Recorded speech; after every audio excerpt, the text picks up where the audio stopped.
Hello student. तो आप सभी लोगों का हम स्वागत करते हैं अपने इस राजन क्लासेस चैनल पे। तो यदि आप हमारे इस चैनल पे नए हैं तो प्लीज़ चैनल को सब्सक्राइब कर लीजिए और साथ ही बेल आइकन को ज़रूर दबा लें ताकि आने वाली हर वीडियो की नोटिफिकेशन आपको हमेशा मिलती रहे। हेलो, तो नमस्कार विद्यार्थियों। आज की इस वीडियो में आप सभी लोगों का स्वागत करते हैं, वो भी दिल से स्वागत करते हैं आज की इस अपने राजन क्लासेस चैनल पे, क्योंकि आज हम आपको एक बेहतरीन टॉपिक के साथ स्वागत करते हैं इस वीडियो में। क्योंकि आज हम आपको वो टॉपिक बताने वाले हैं जो कि आपके लिए बहुत ही इंपॉर्टेंट होने वाला है। तो चलिए हम बिना देर के स्टार्ट करते हैं आज की इस वीडियो को। तो स्टार्ट करने से पहले हम आपसे इतना जरूर करना चाहेंगे, यदि आप हमारे चैनल पर नए हैं तो प्लीज चैनल को सब्सक्राइब जरूर कर लीजिएगा और साथ ही साथ बेल आइकन को जरूर प्रेस कर लीजिएगा ताकि आने वाली वीडियो की हमेशा नोटिफिकेशन आपको मिलती रहे। तो चलिए समझते हैं कुछ बेसिक, आज कुछ अच्छे समझते हैं। तो हम आपको बता पा रहे हैं, जैसे कि बोला जा रहा है जब नहीं है, विशिष्ट प्रतिरोध की परिभाषा दीजिए तथा मात्रक बताइए। विशिष्ट प्रतिरोध मात्रक बताइए, मात्रक तो बताना ही साथ ही साथ। और आगे बोला जा रहा है कि विशिष्ट प्रतिरोध तथा विशिष्ट वैद्युत चालकता में संबंध क्या है। This is very important question for you, ठीक है। तो ये बहुत इंपॉर्टेंट है आपके लिए। तो चलिए हम आपको ये बताते हैं कि इसमें होगा क्या, कैसे होगा। तो सबसे पहले इसमें 3 क्वेश्चन पूछे जा रहे हैं, आप इतना समझिए तो सही, ठीक है। समझिए तो सही, मतलब ये समझिएगा कि विशिष्ट प्रतिरोध की परिभाषा देनी, एक क्वेश्चन ये हो गया। और दूसरे क्वेश्चन की बात करें, मात्रक बताइए। चलिए भैया ठीक है, 2 क्वेश्चन हो गया। विशिष्ट प्रतिरोध तथा विशिष्ट वैद्युत चालकता में संबंध बताइए।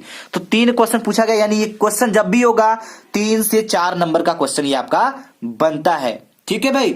और डेरिवेशन भी है इसमें, चलिए समझते हैं हम लोग। तो पहले हमारा काम है इसको सॉल्यूशन करने से पहले कि इसकी परिभाषा देनी होगी। तो यहां पे लिखेंगे विशिष्ट प्रतिरोध, ठीक है। हेडिंग डाल लेते हैं, तो उत्तर डाल के लिखेंगे विशिष्ट, ठीक है, प्रतिरोध। तो विशिष्ट प्रतिरोध का जब आप हेडिंग डालेंगे तो इसको एकदम अच्छे से और अच्छे राइटिंग में लिखेंगे, तब आपके लिए बहुत अच्छी बात है। तो चलिए हम आपको बताते हैं। लिखेंगे आप, किसी धारावाही चालक के अंदर, ठीक है, किसी धारावाही चालक, ठीक है, किसी धारावाही चालक के अंदर क्या किसी बिंदु पर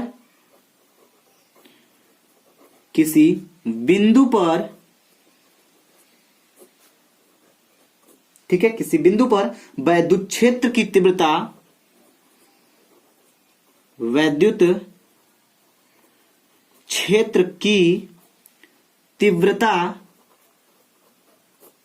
ठीक, ई, जो वैद्युत क्षेत्र की तीव्रता है वो ई, वैद्युत क्षेत्र की तीव्रता ई, तथा उस पर धारा घनत्व,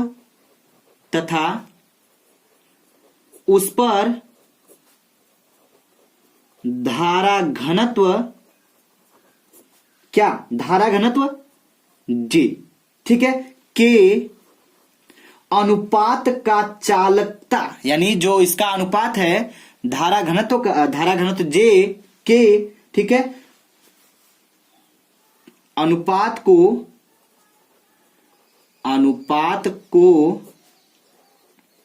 ठीक है, समझ में आ रहा है आप लोग को। चलिए इसको नोट करते रहिएगा, समझ में नहीं आएगा तो आप हमें बता सकते हैं बिल्कुल। इस धारा घनत्व के अनुपात को चालक का विशिष्ट प्रतिरोध कहते हैं। चालक का क्या कहते हैं, विशिष्ट प्रतिरोध कहते हैं, प्रतिरोध कहते हैं, ठीक है भाई। समझ में आ रही बात आपको। चलिए बात समझ में आ रही तो इसको गांठ बांधिए और इसको नोट कर लीजिए, बहुत ही लाजवाब टॉपिक था, ठीक है। तो ये डेफिनेशन आपको मिल गया। अब ये आप हुए 1 नंबर के हकदार या 2 नंबर के हकदार, ठीक है। अब आपसे बोला जा रहा है कि इसका मात्रक भी बताना है ना भाई। चलिए मात्रक बताना है तो मात्रक हम इसको जरूर बताएंगे, इसका मात्रक बता देते हैं। इसके बाद, ठीक है, इसमें क्या संबंध होता है, चालक, किसमें चालक संबंध बताना है भाई, विशिष्ट प्रतिरोध तथा विशिष्ट वैद्युत चालकता में, ठीक है। अगर हम यहां पे लिखे, ठीक है, इतना तो हो गया परिभाषा। अब देखिए विशिष्ट प्रतिरोध, विशिष्ट प्रतिरोध। तो विशिष्ट प्रतिरोध बराबर लिखेंगे क्या, क्या हो जाएगा, rho is equal to capital E upon J. तो यही बताया जा रहा है। देखिए अगर इतना याद हो गया अच्छे से ना तो ये लिखने की जरूरत नहीं है, मतलब ये आपको याद हो जाएगा अपने आप। तो किसका अनुपात है भैया, यही अनुपातवा दिखा रहे हैं, यानी वैद्युत क्षेत्र की ई तथा उस पर धारा घनत्व जे के अनुपात को हम चालक का विशिष्ट प्रतिरोध कहते हैं। ठीक है भाई, तो इसको नोट करिए और इसको मान लेते हैं हम समीकरण नंबर 1, सपोज मान लीजिए। ठीक है, अब हमें क्या करना है, माना किसी चालक की लंबाई l है, तो लिखते चलिए, आपको समझ में आ जाएगा, क्वेश्चन बहुत ही लाजवाब है। तो लिखेंगे माना, ठीक है, किसी चालक की लंबाई, किसी चालक की लंबाई क्या है, l है, ठीक है, तथा अनुप्रस्थ काट का क्षेत्रफल, तथा अनुप्रस्थ काट का क्षेत्रफल क्या है भाई, a है, ठीक है। यदि इसके सिरों पर, यदि इसके सिरों पर क्या, विभवांतर भी लगाने पर, यदि इसके सिरे जो है, दो सिरा जो इसका, इसके सिरों पर विभवांतर भी लगाने पर, विभवांतर, ठीक है, भी लगाने पर, समझ में आ रहा है आप लोग को। चलिए, तो विभवांतर भी लगाने पर, ठीक है, इसमें स्थायी धारा प्रवाहित होती है। क्या होती है, इसमें स्थायी धारा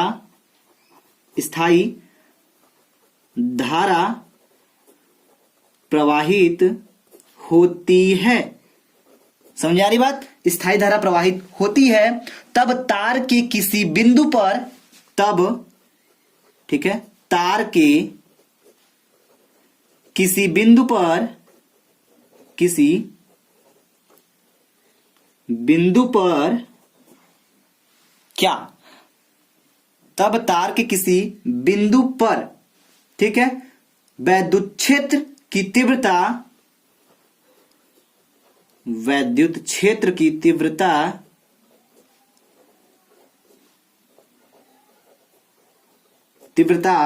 क्या हो जाएगा, ध्यान दीजिएगा।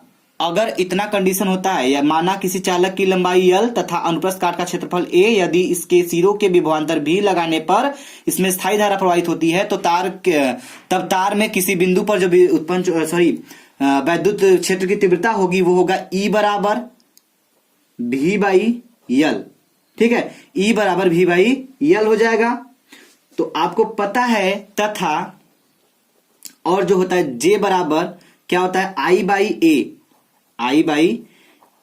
होता है ना, J बराबर I बाई A। तो ये चीज ध्यान दीजिएगा। समीकरण 1 से जरा हम बात करेंगे यहाँ पे, तो ध्यान समझिएगा एकदम क्या बात करेंगे और कैसे करेंगे। समीकरण नंबर 1 आपको दिख रहा है यहाँ पे, और E बराबर V बाई L हो गया आपका, और ये क्या होगा, J बराबर I बाई A, राइट।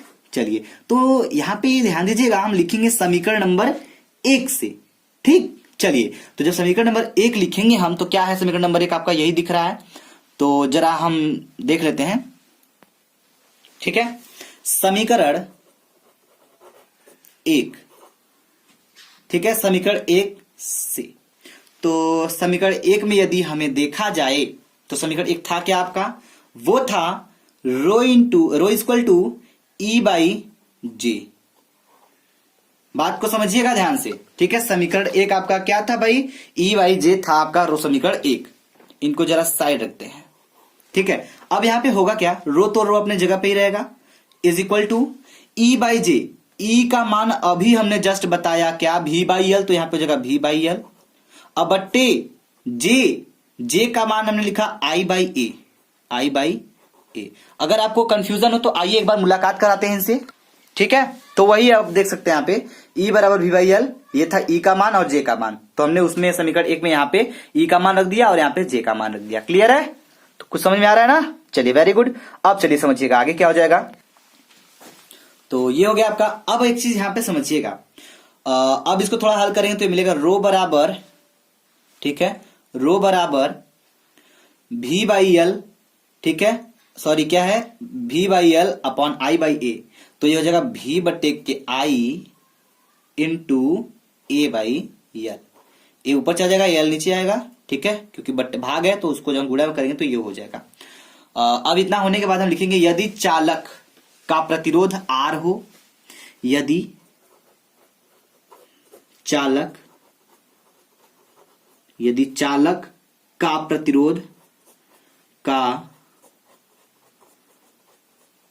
प्रतिरोध क्या है, वो R है, तो क्या होगा भाई, R बराबर V बटे के I। नाम सुने होंगे इस सूत्र का, V बराबर आई आर यानी R बराबर निकाल तो V बटे I। समझ आ रही बात। यदि चालक का प्रतिरोध R है तो R बराबर V बटे के I होता है कि नहीं, V बराबर आई आर वाला फार्मूला जानते हैं ना, तो वहीं से अगर R बराबर निकालेंगे V अपॉन I मिलेगा। तो यहां पे करेंगे क्या हम, ध्यान समझिएगा, ये होता है फार्मूला। तो अब यहां पे हो जाएगा रो इंटू, ठीक है, rho is equal to R A हो जाएगा। कैसे होगा भाई, ध्यान दीजिएगा, V बटे के I है तो V बटे के I जगह हम R रखेंगे तो हो जाएगा R। A बाई एल है तो A बाई एल है तो भैया ठीक है, A बाई एल तो हम A बाई एल को A बाई एल ही रख लेते हैं, यानी सिर्फ हमने V बाई I की जगह पे R रख लिया है, ये क्योंकि इसका मान था, यहाँ पे R रख लिया और A बाई एल है तो A बाई एल हो गया। तो ये जो निकल के आ गया यही आपका हो जाएगा क्या, यही हमें निकालना था, ये जो ये आपका क्या हो जाएगा, यही इसमें संबंध हो जाएगा। ठीक है, चलिए उम्मीद करें किसमें संबंध हो गया भाई, हमने आपको बोला था ना किसमें संबंध करना है, ये आपको दिखाना था विशिष्ट प्रतिरोध, ठीक है, तथा विशिष्ट वैद्युत चालकता में संबंध। समझ में आ गया होगा आपको। चलिए वेरी गुड। तो अब एक बात कर लेते हैं, इसका मात्रक बताया नहीं आपको, इसका मात्रक क्या होगा जरा इसके बारे में चर्चा कर लेते हैं। तो यहां पे लिखेंगे यदि आपका A बराबर 1 हो जाए, क्षेत्रफल आपका 1 मीटर स्क्वायर हो जाए और लंबाई आपकी एकांक हो जाए, L बराबर 1 हो जाए, ठीक है, और जो तब क्या हो जाएगा, रो बराबर हो जाएगा आपका R इंटू A का मान 1, राइट, 1 मीटर स्क्वायर, और ये हो जाएगा आपका 1 मीटर स्क्वायर। अब बट्टे के हो जाएगा क्या है, यल है, यल हमने 1 माना है यहां पे। तो भैया जब हम इसको ये मानेंगे, इसको ये मानेंगे, तो हमारा जो मात्रक निकल के आ जाएगा वो मात्रक हो जाएगा क्या, R ओम, यानी R है ना तो ओम मीटर स्क्वायर, तो लिखेंगे हम R ओम, ठीक है, R ओम मीटर हो जाएगा। ठीक है, अगर हमने क्षेत्रफल को मीटर स्क्वायर लेते, ये ध्यान दीजिएगा मीटर स्क्वायर नहीं रहेगा क्योंकि यहाँ पे मीटर स्क्वायर तो हमने खुद ही लिया है, तो ये हो जाएगा आपका इतना मीटर। ठीक, चलिए उम्मीद करते हैं कि आपको ये समझ में आ गया होगा क्वेश्चन। यदि आपको ये क्वेश्चन समझ में आया तो प्लीज वीडियो को लाइक करिएगा, शेयर करिएगा और हमें कमेंट बॉक्स में कमेंट करके जरूर बताइएगा। Thank you very much. जय हिंद, जय भारत।